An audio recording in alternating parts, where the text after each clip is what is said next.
నమస్తే, welcome to career guide. ప్రస్తుతం మనతో పాటు ఉన్నారు ఇమిగ్రేషన్ లాయర్ రాహుల్ రెడ్డి గారు. సార్ నమస్తే అండి. నమస్కారం అండి. సరే, ఎవ్రీ వీక్ అమెరికా అధ్యక్షులు ట్రంప్ గారు తీసుకునే డెసిషన్స్ గురించి, అది మన వాళ్ళపై ఎలాంటి ఎఫెక్ట్ పడుతుంది, మనం ఎలాంటి జాగ్రత్తలు తీసుకోవాలి, ఇవన్నీ ఎవ్రీ వీక్ మీరు subject to subject, point to point క్లియర్గా తెలియచేస్తూనే ఉన్నారు. Thank you so much. And ఈ వీక్లో ట్రంప్ గారు తీసుకునే డెసిషన్స్ ఏంటి, అండ్ ముఖ్యంగా H1Bకి సంబంధించి ఎవరైతే వర్క్ చేస్తున్నారో ఏమంటున్నారు, ఏం చెప్తారు మీరు? ఈ మధ్యలో ఫాక్స్ న్యూస్ ఇంటర్వ్యూ, అంటే ఫాక్స్ న్యూస్ అంటే ఇది కొద్దిగా Republican favour, Trump favour news channel అండి. నెంబర్ 1 న్యూస్ ఛానల్, తర్వాత ట్రంప్ కి ఫేవరబుల్. కాకపోతే అందులో ఇంటర్వ్యూ చేసిన మాత్రం మహా రైట్ వింగ్ పర్సన్ అన్నట్టు. అంటే ఇప్పుడు మన బీజేపీని బజరంగ దళం అట్టుంటాయి కదండి, అటువంటి రైట్ వింగ్ పర్సన్ అన్నట్టు. అయితే ఆమె పర్టికులర్ గా యాంటీ H1B కంప్లీట్ గా.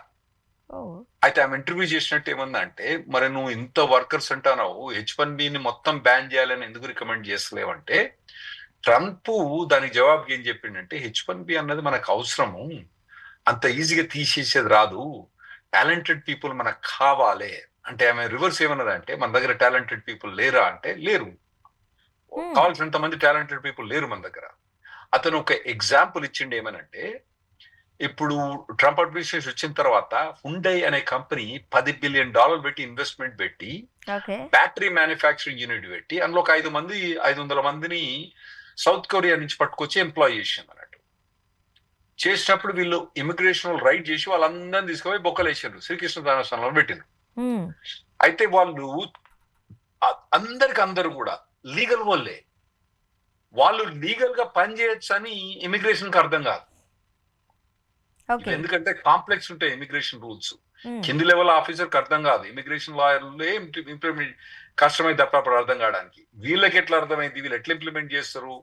సో వాళ్ళు వచ్చి ఏం చేసిండ్రు, B1 వీసా మీద ఇన్ లీవ్ ఆఫ్ H1B అని B1 ఒకటి ఉంటుందండి, దాన్ని అప్లై చేసుకుంటే వీళ్ళు పోయి పని చేసుకోవచ్చు. వీళ్ళు అట్లా పని చేసుకుంటే వాళ్ళకి B1 మీద ఉన్నాను ఎట్లా పని చేస్తావు అని తీసుకొని లోపడేసిన తర్వాత సరే అందరు రిలీజ్ చేసాను, కానీ కంపెనీ ఎంప్లాయ్ ఏమనుకుంటాడు, నాయన నువ్వు ఉండే కంపెనీ నన్ను పంపించినావు, నన్ను తీసుకుపోయి శ్రీకృష్ణ జన్మస్థలం పెట్టినని వాళ్ళు గగ్గోలేమొత్తుకుంటే కంపెనీ బాగా గగ్గోలేమెత్తుకొని ట్రంప్ మీదకి వెనకకి రివర్స్ అయితే, ట్రంప్ ఏమి ఎక్స్ప్లెయిన్ చేసిండంటే, ఒక బ్యాటరీ మ్యానుఫ్యాక్చరింగ్ అన్నది US లో లేదు, మనం చాలా మటుకు బ్యాటరీ ఇంపోర్ట్ చేసుకుంటున్నాం. బ్యాటరీ మ్యానుఫ్యాక్చరింగ్ యూనిట్ కోసం వాడు $10 బిలియన్ పెట్టి మ్యానుఫ్యాక్చరింగ్ పెట్టి, ఆ బ్యాటరీ మ్యానుఫ్యాక్చరింగ్ టెక్నికల్ నాలెడ్జ్ బాగా అవసరం ఉంటుంది. బ్లాస్ట్ అయితే అంటే, ఫైర్ అటాక్ అయితే అంటది వాటి మీద, అవన్నిటి టెక్నాలజీ వాళ్ళు తీసుకొచ్చి పెడితే, నువ్వు వాళ్ళని తీసేస్తే మనం ఎక్కడి నుంచి నేర్చుకుంటారు ఆ టెక్నాలజీ? మన దగ్గర అంతే వైడ్ గా లేదు మన దగ్గర. అటువంటి టెక్నాలజీ మనకు కావాలి, కాబట్టి మనకు అటువంటి సొఫిస్టికేటెడ్ వర్కర్స్ కావాలి మనకు అని అతను క్లియర్ గా ఎక్స్ప్లెయిన్ చేసిండు. ఇంకోటి అతను ఏం చేసిండంటే, ఇప్పుడు అన్ఎంప్లాయ్మెంట్ లైన్లు ఉంటారు, 5 ఏళ్ళ నుంచి వాడు ఎప్పుడు ఏం పని చేయలేదు, తీసుకొచ్చి చక్కగా మిజైల్ మ్యానుఫ్యాక్చరింగ్ చేయబట్టి చేస్తాడా? మనకి టెక్నాలజీ నోహౌ కావాలి, మనకి ఎడ్యుకేషన్ కావాలి, డాక్టరేట్ డిగ్రీ కావాలి, ఇవన్నీ కావాలని తను క్లియర్ ఎక్స్ప్లెయిన్ చేసి ఎందుకు ఈ వీళ్ళు ఎసెన్షియల్ వర్కర్స్ H1 వీసా అని ఎక్స్ప్లెయిన్ చేసినారు. నేను చెప్పే మాటలు కాదు, ట్రంప్ చెప్పిన మాట. సార్, మనం ఇంటర్వ్యూలోకి వెళ్లే ముందు ట్రంప్ గారు అన్న మాటలు చాలా వినసొంపుగా ఉన్నాయి, సౌండ్స్ గుడ్ అంటారు మీరు. ఓకే, ఖచ్చితంగా మనము అంటే అమెరికా వాళ్ళము, ట్రంప్ గారు అనే మాటలు ఇండియన్స్ మీద డిపెండ్ అయి ఉన్నాము అన్న మాట అయితే వాస్తవమే కదా? మనకైతే తెలివితేటలు వాళ్ళకన్నా పర్టికులర్ గా ఇండియన్స్ మీద డిపెండ్ అవుతామని కాకుండా మోరాలెస్ H1B కావాలని అయితే అన్నాడు.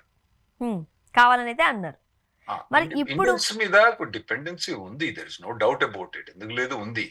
ఎవరన్నా అనకున్నా కూడా ఇప్పుడు చూడండి, టెక్నాలజీ కంపెనీస్ లో చాలా మంది మన వాళ్ళే ఉన్నారు అక్కడ, ఐటీ కంపెనీస్ లో. అక్కడ లోకల్ వాళ్ళు అంత తొందరగా వాళ్ళు ఐటీ పోదలుచుకోలేదు వాళ్ళు, for what ever reasons. Music అంటాడు వాడు, ఇంకోటి ఏందో పెయింటింగ్ అంటాడు, తర్వాత నాకేం అర్థం కావు, కానీ అన్నిట్లో వాళ్ళు డిగ్రీలు చేస్తా అంటారు, డిగ్రీలు మాస్టరేట్ డాక్టరేట్ చేస్తా అంటారు అన్నట్టు.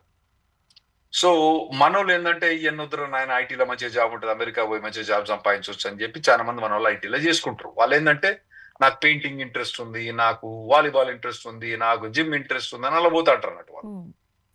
మనోళ్ళు ఏంటంటే ఇంట్రెస్ట్ ఏదైనా ఉంటే బయట సినిమాలు చూసుకోవచ్చు, వేరే చూసుకోవచ్చు, కానీ సినిమాలు చూసినంత మాత్రం మనకు ఎవరు డబ్బులు ఇప్పుడు ఒకరికి సినిమాలు చూసి పిచ్చి ఉంటుంది, సినిమాలు చూస్తే డబ్బులు ఇస్తారా, ఇవ్వరు కదా అని చెప్పి వీడు ఏం చేస్తుంటే ఫోకస్ ఐటీ మీద చేసి మీద సైడ్ సినిమాలో ఆటలో ఏదైనా వాడు సైడ్ హాబీ వాడు చేసుకోవచ్చు.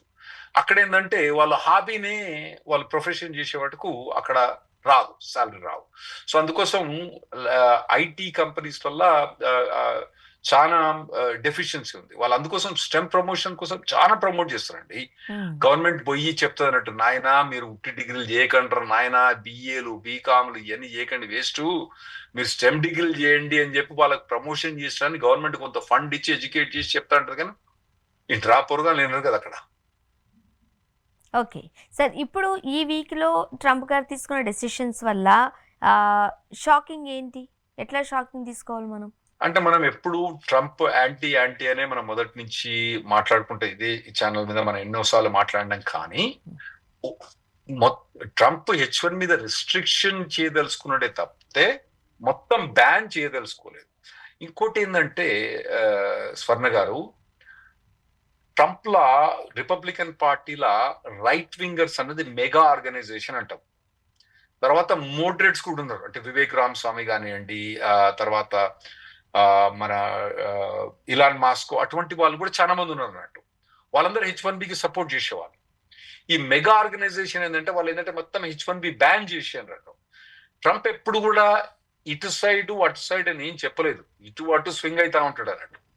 ఏది వాళ్ళ పార్టీలనే రెండు సైడ్ నుంచి స్వింగ్ అవుతా ఉంటాడు. కాబట్టి చెప్పలేదు. ఒకసారి ఏమన్నాడు ఎలక్షన్ల ముందు, నేను కనుక పవర్ లో వచ్చేస్తే నువ్వు డిగ్రీ గ్రాడ్యుయేట్ అయిన తర్వాత ఎంబడే డిగ్రీతో ఒకసారి నీకు గ్రీన్ కార్డ్ ఇచ్చేస్తా అని చెప్పాడు.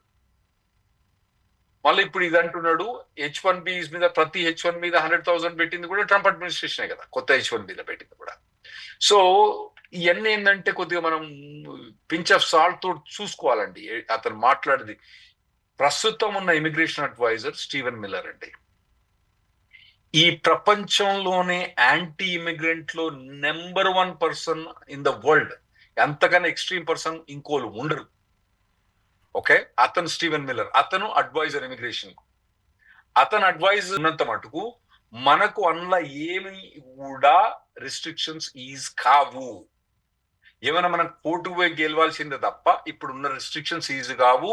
ఇంకా ముందు ఏమైనా వచ్చేటివి ఉన్నాయనుకోండి, అవన్నీ కూడా మోర్ రిస్ట్రిక్టివ్ ఉంటాయి తప్పితే అవన్నీ ఈజీ అవ్వడానికి మాత్రం ఉండేయని నేను అనుకుంటానండి.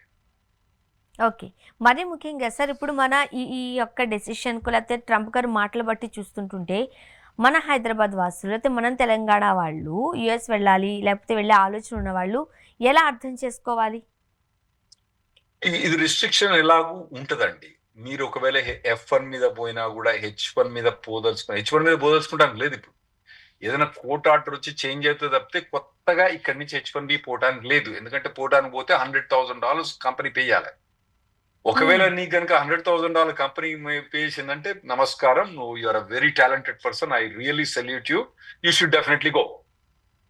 మిగతా వాళ్ళకి అవకాశం నార్మల్ గా టామ్ డిక్ అండ్ హ్యారీ వాళ్ళకి అవకాశం లేదు ఇప్పుడు, ఎందుకంటే $100,000 కొత్తగా వచ్చింది కాబట్టి.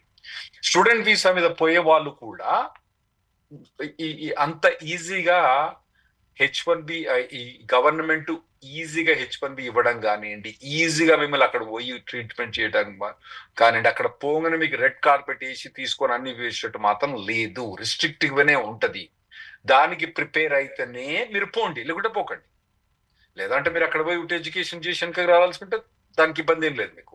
కానీ ఎడ్యుకేషన్ అక్కడ పోయిన తర్వాత మళ్ళీ మీరు ఎంప్లాయ్మెంట్ ఆపర్చునిటీస్ గురించి ఆలోచించదలుచుకునే వారైతే ముందు ఈ గవర్నమెంట్ ఇంకా రెస్ట్రిక్షన్ ఏ ఉంటది తప్పితే మోర్ ఈజీ ఉండదు మీకు.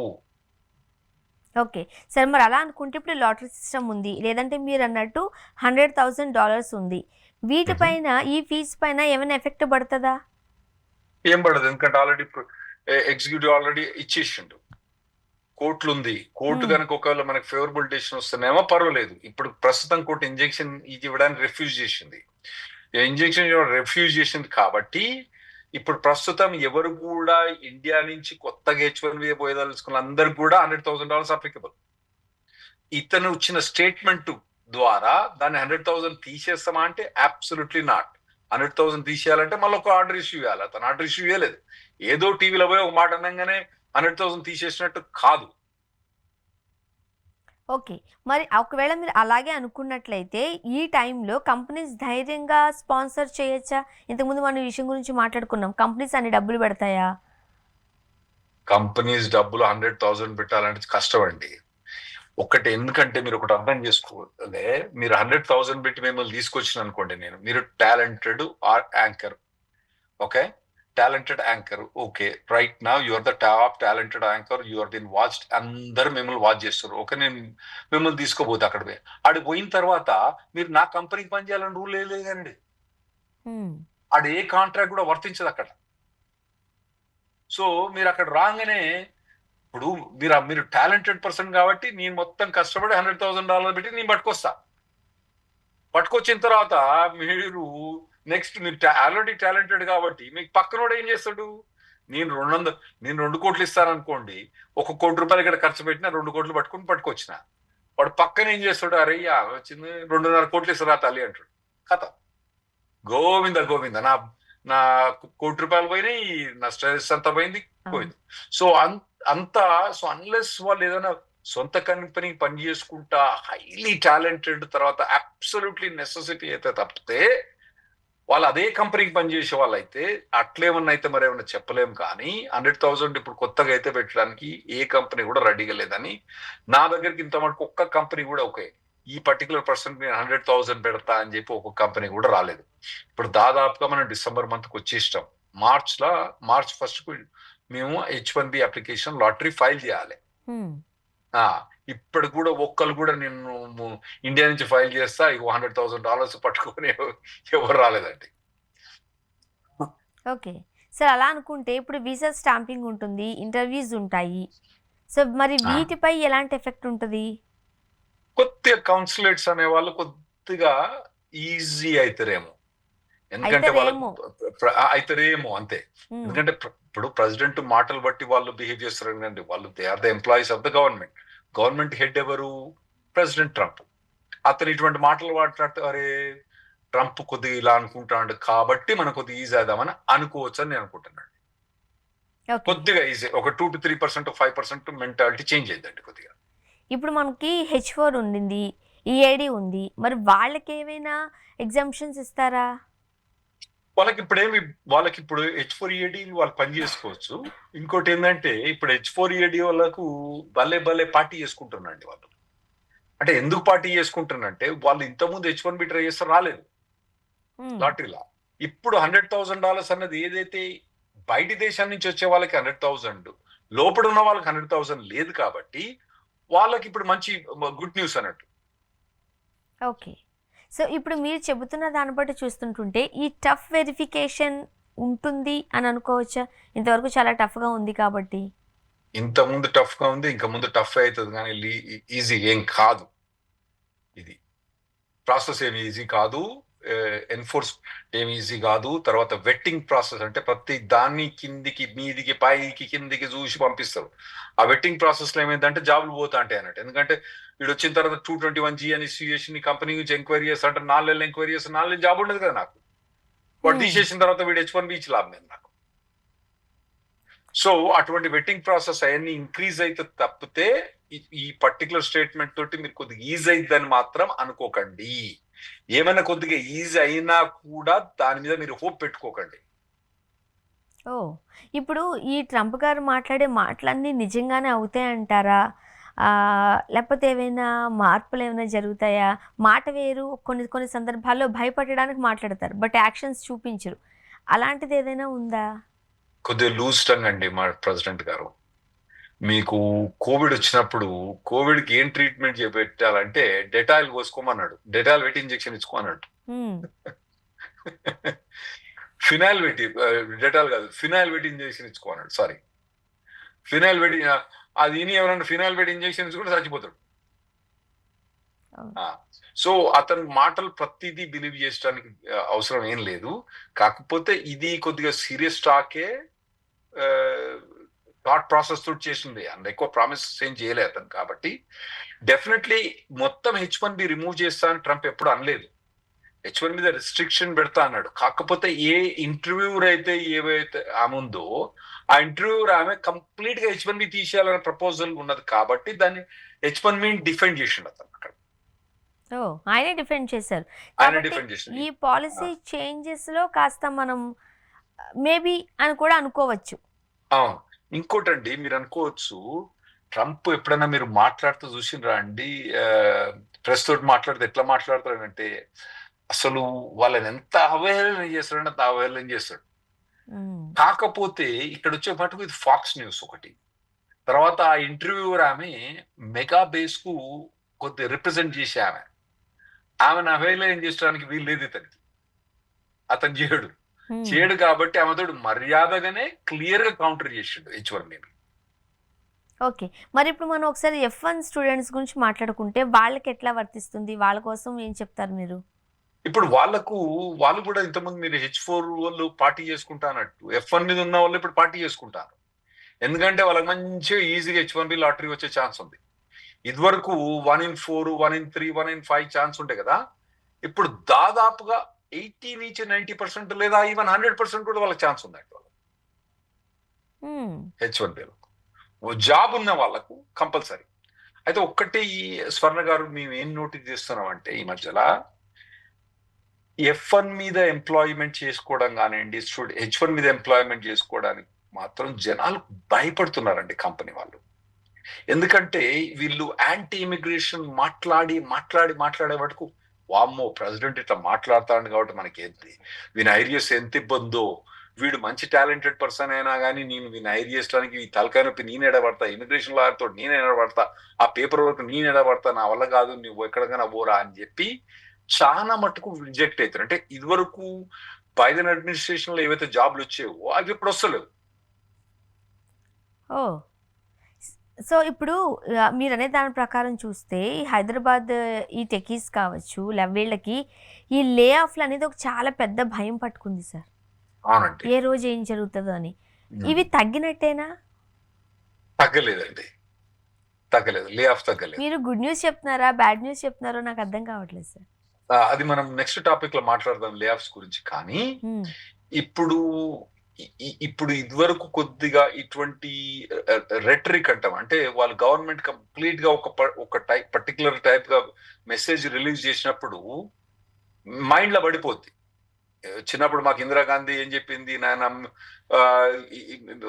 భార్య భర్తకు ఒక్కడే, మీరిద్దరు మాకు ఒక్కడు అని బాగా అట్లా అడ్వర్టైజ్ చేసింది కాబట్టి మైండ్ ఎట్లా ఎక్కిపోయింది మాకు. అప్పుడు ఎక్కిపోయినప్పుడు ఏం చేసినారు, నాయన ఇద్దరు పిల్లలు వద్దురా నాయన, ఒకళ్ళ పిల్లలు అనుకున్నాము. అట్లా యాంటీ ఇమిగ్రెంట్ గవర్నమెంట్ బాగా చేసిన తర్వాత అటువంటి వాళ్ళని హైర్ చేయాలంటే కష్టమైంది కదండి. ఎందుకంటే మళ్ళీ ఇంకోటి ఏంటంటే అటువంటి హైర్ చేయాలన్నా గవర్నమెంట్ తో డీల్ చేయాలంటే కష్టమైంది. దాంతో కొద్ది అన్ఎంప్లాయ్మెంట్ పెరిగిపోయింది మన ఇండియన్స్ కి అక్కడ. ఓకే సార్, ఇప్పుడు ఇంతకు ముందు మీరు ఒక మాట అన్నారు, ట్రంప్ గారు మాటలకు సంబంధించి యాక్షన్స్కి సంబంధించి, కాబట్టి న్యూ పాలసీస్ న్యూ చేంజెస్ వస్తాయా అన్నది ఒక క్వశ్చన్ మార్క్ అయింది. ఒకవేళ వస్తే మనం ఎలాంటి చేంజెస్ చూడొచ్చు, ఎలాంటి అంటే కొత్త రూల్స్ మళ్ళీ ఏమైనా పెడతారా? ఈ వీక్ వరకు ఇది, నెక్స్ట్ వీక్ ఏమైనా మళ్ళీ కొత్త వచ్చినా మనం ఆశ్చర్యపోకర్లేదు. ఇప్పుడు ఆల్రెడీ పైప్ లైన్ లో కొన్ని ఉన్నాయండి. ఒకటి హెల్త్ రిలేటెడ్ ఏమైనా రిస్ట్రిక్షన్ కానీ మనీ రిలేటెడ్ రిస్ట్రిక్షన్ పెడదామని ప్లాన్ ఉన్నది. దానివల్ల పెద్ద మనకి ఎఫెక్ట్ ఏం కాదు. ఇంకోటి ప్రివేలింగ్ వేజ్ H1B అన్నది మనం ఇంక్రీజ్ 208,000 అని మాట్లాడుకున్నాం, కానీ అది 208,000 కాకపోయినా కూడా ప్రివేలింగ్ వేజ్ ఒక 25 to 30% ఇంక్రీజ్ చేసే ప్రపోజల్ కూడా ఉంది ఇప్పుడు. సో అది కూడా మనకి ఇంప్లిమెంటేషన్ మంచిది కాదు. ఇంకోటి అర్థం చేసుకోవాలండి, మనకు అంతకుముందు బైడెన్ అడ్మినిస్ట్రేషన్ మనకు మంచిగుండే చాలా, అతను చేసిన ప్రతిది కూడా మనకి ఇన్ ఫేవర్ ఉండే.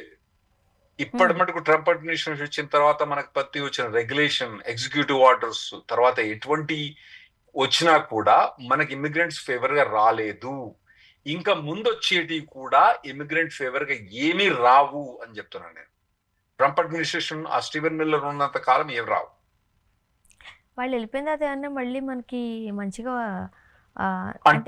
ఉంటాయి, వస్తాయి. ఎందుకంటే బైడెన్ అడ్మినిస్ట్రేషన్ ఏం చేసిన లాస్ట్ టైము దాదాపుగా 90% ఆఫ్ ద థింగ్స్ రివర్స్ చేసేసాడు. 90% ఆఫ్ ద థింగ్స్ రివర్స్ చేసేసిండు. సో ఇంకోటి ఏంటంటే కొన్ని రెగ్యులేషన్స్ ట్రంప్ బైడెన్ అడ్మినిస్ట్రేషన్ పోయే ముందే పాస్ చేసిండు అన్నట్టు. అవి ఎందుకంటే అయిపోతే రిస్ట్రిక్టెడ్ అయినా కూడా మళ్ళీ ట్రంప్ వస్తే ఇంకా ఎక్కువ రిస్ట్రిక్షన్ చేస్తాడు కాబట్టి అతనికి జాగేయకుండా మొదలు రిస్ట్రిక్టివ్ గా పాస్ చేసిండు అన్నట్టు. January 18th, 19th, 2025 ఎఫెక్ట్ అయినాయి. సో ఈ గవర్నమెంట్ పోయిన తర్వాత కొత్త గవర్నమెంట్ వస్తే మనకు ఛాన్స్ ఉంది, మళ్ళీ వెనుకకు వచ్చే ఛాన్స్ ఉంది. మళ్ళా కనుక రిపబ్లికన్స్ మళ్ళా మన తెలుగింటి అల్లుడు వచ్చింది అనుకోండి, JD Vance vice president. Normal అక్కడ వైస్ ప్రెసిడెంట్స్ ప్రెసిడెంట్ కు కంటెస్ట్ చేస్తాంటారు. ఆల్ గోర్ కంటెస్ట్ చేసిండు, బైడెన్ కంటెస్ట్ చేసి ప్రెసిడెంట్ అయిండు, ప్రెసిడెంట్ బుష్ కంటెస్ట్ చేసి అయిండు రీగన్ తర్వాత. అట్లా ఒక ట్రెడిషన్ ఉంది అక్కడ, వైస్ ప్రెసిడెంట్లు నార్మల్ గా మళ్ళా కంటెస్ట్ చేస్తున్నట్టు. అతనైతే మాత్రం మళ్ళీ ఏమంటారు కథ కంచికి మనం ఇంటికే ఇంకా రిస్ట్రిక్ట్ అయిపోతుంది. ఎంత రిస్ట్రిక్ట్ అయితే. ఓకే, ఇప్పుడు ప్రస్తుతానికి స్టూడెంట్స్ యుఎస్ వెళ్ళాలి అనుకునే వాళ్ళు కాస్త కాన్ఫిడెంట్గా ఏమైనా ఉండొచ్చా? అంటే మీరు ప్రిపేర్ అయిపోండి. మీకు అక్కడ ఉన్న ఒడుకు దొడుకులు అన్నది బాగా ప్రిపేర్ అయిపోవాలండి. ఇక్కడ పోయిన తర్వాత ఇదివరకు ఏంటంటే 4-5 ఏళ్ల కింద పోగానే నువ్వు గ్రాడ్యుయేట్ చేయగానే నీకు రెడ్ కార్పెట్ నిజంగా 2021-22లో జాబులు వచ్చినాయి కదండి. విపరీతంగా జాబులు, స్పెషల్లీ అమెజాన్ ఎట్లా హైర్ చేసింది, ఫేస్బుక్ ఎట్లా హైర్ చేసిందంటే పోరగాన్లకు అసలు ఎటువంటి సాలరీస్ అంటే అటువంటి సాలరీస్ ఇచ్చింది. ఒకవేళ వానికి కనుక వేరే ఒక శాలరీ ఎక్కడి నుంచి వచ్చిందంటే ఈ ఫేస్బుక్ అమెజాన్ ఏం చేసి పిలిచి వాళ్ళని ఇంటర్వ్యూ చేసి, అరే నీకు ఎంతరా శాలరీ? ఓకే నాకు ₹1,00,00,000. నీకు ₹1,00,00,000? ఓకే, ఒకటే మాట, నీకు 2 కోట్లు ఇస్తే వచ్చాయి. వాళ్ళు ఒకటే రూల్ పెట్టుకున్నారు, మీరు ఏ శాలరీ ఉంటే దానికి డబల్ అంతే, ఇక వేరే మాట లేదు. అట్లా హైర్ చేసిందండి. సో అటువంటి హైరింగ్స్ అన్నవి ఉండయి, ముందు ఉండయి. అది మనకు ఒక గోల్డెన్ ఎరా ఉండే, స్పెషల్లీ 2021 కోవిడ్ నుంచి బయటకు వచ్చినప్పుడు. కోవిడ్ అప్పుడు కొద్దిగా అన్ఎంప్లాయ్మెంట్ అయింది. కాకపోతే ఏమైందంటే కోవిడ్ అయినప్పుడు ఏమైందంటే అందరు టెక్నాలజీకి మూవ్ అయినండి. అందరూ మూవ్ అయినరు, ప్రతి ఒక్కరు మూవ్ అయిన టెక్నాలజీకి. డిజిటల్ సిస్టమ్ ఎక్కువైపోయింది ఇండియాలో కానివ్వండి. ఇక్కడ మొత్తం ఏదైతే జాబులు ఎవరెవరైతే రిమోట్ గా చేయలేరు అనుకున్న చాలా మటుకు జాబ్స్ కూడా, మరి నాయన నా జాబ్ రిమోట్ చేయొచ్చు, నాకు తెలియదు ఇన్నేళ్ళు రిమోట్ గా చేయొచ్చు అని కనుక్కొని దానివల్ల మొత్తం టెక్నాలజీ మొత్తం చేంజ్ అయింది. జూమ్ అనేది లేకుంటే అప్పుడు వచ్చేసింది. ఆర్టిఫిషియల్ ఇంటెలిజెన్స్ అదే టైంలో హిట్ అయింది మనకు. ఇవన్నీ హిట్ అయిన తర్వాత ఆ టైప్ లో హైరింగ్ బాగా అయిపోయి బాగా డిమాండ్ అయ్యి మళ్ళీ ఇప్పుడు అంతా సర్దుమనింది. కాబట్టి మీరు F1 మీద పోయేటప్పుడు 4 ఏళ్ళ కింద పోయినాడు వాడు ఉబ్లేష్ వెదవాడు, ఎటువంటి పనికిరాని కోంట్రీస్ వెదకు కూడా వాడికి 2 కోట్ల జాబ్ వచ్చింది, నాకెందుకు రాదు అనుకున్న మెంటాలిటీతో మీరు పోకండి. మీరు స్ట్రైవ్ చేసి కష్టపడి ఉన్న న్యూ టెక్నాలజీస్ ను స్టడీ చేసుకొని అక్కడ పోయి కష్టపడదలుచుకుంటే మాత్రమే పోండి, లేకపోతే పోకండి. ఓకే, ఇప్పుడు మన హైదరాబాద్ తెలంగాణ వాళ్ళ రియాక్షన్ ఎట్లా ఉండింది? మీరు వాళ్ళకి ఇచ్చే సజెషన్స్ ఏంటి? ఏం లేదండి, మీరు రెగ్యులర్ గా క్యారియర్ గైడ్ వాచ్ చేసుకుంటూ అప్డేట్స్ అన్నది మీరు చూసుకొని దాని ప్రకారం మీరు బిహేవ్ కావాలి. ఇప్పుడు ట్రంప్ ఇచ్చిన స్టేట్మెంట్ మనకు పాజిటివ్ స్టేట్మెంట్ అయినా కూడా మనకు అంత పెద్దగా దీంతో ఏమన్నా ఎగ్జిక్యూటివ్ ఆర్డర్స్ కానివ్వండి లేదా అంటే వేరే ఎటువంటి రెగ్యులేషన్స్ కానీ వస్తాయని మాత్రం మీరు ఆశించకండి. ఇప్పుడు సో మన జాగ్రత్తలు అయితే మనం ఉండాలి. అండ్ ఇంకేమైనా డౌట్స్ ఉన్నట్లయితే యుఎస్ వెళ్ళాలి అనుకునే వాళ్ళకి కావచ్చు, అయితే పేరెంట్స్ ఎస్పెషల్లీ అక్కడికి వెళ్ళక తమ పిల్లలు ఎలా ఇబ్బంది పడిపోతారని టెన్షన్ పడిపోతూ ఉంటారు. సో వాళ్ళకి సంబంధించి ఏదైనా ఇన్ఫర్మేషన్ కావాలని అనుకుంటే, నాకు తెలిసి మీరు ఒక 30 years నుంచి రెగ్యులర్గా జూమ్లో అందుబాటులో ఉంటున్నారు. మీరైతే కంప్లీట్గా తెలుగులో మాట్లాడతారు. ఎలాంటి డౌట్ ఉన్నా సరే కెరీర్ గైడ్ని ఫాలో అయినట్లయితే ప్రతి డౌట్కి చక్కటి సమాధానాన్ని అయితే అక్కడ పొందుకోవచ్చు. అంతే కదండి రాహుల్ గారు? ఇంకేమైనా డౌట్స్ ఉన్నట్లయితే వాళ్ళు కెరీర్ గైడ్ ఫాలో అయితే సరిపోతుంది. దట్స్ బెటర్ అండి. థ్యాంక్ యూ సో మచ్ అండి. థ్యాంక్స్ అండి.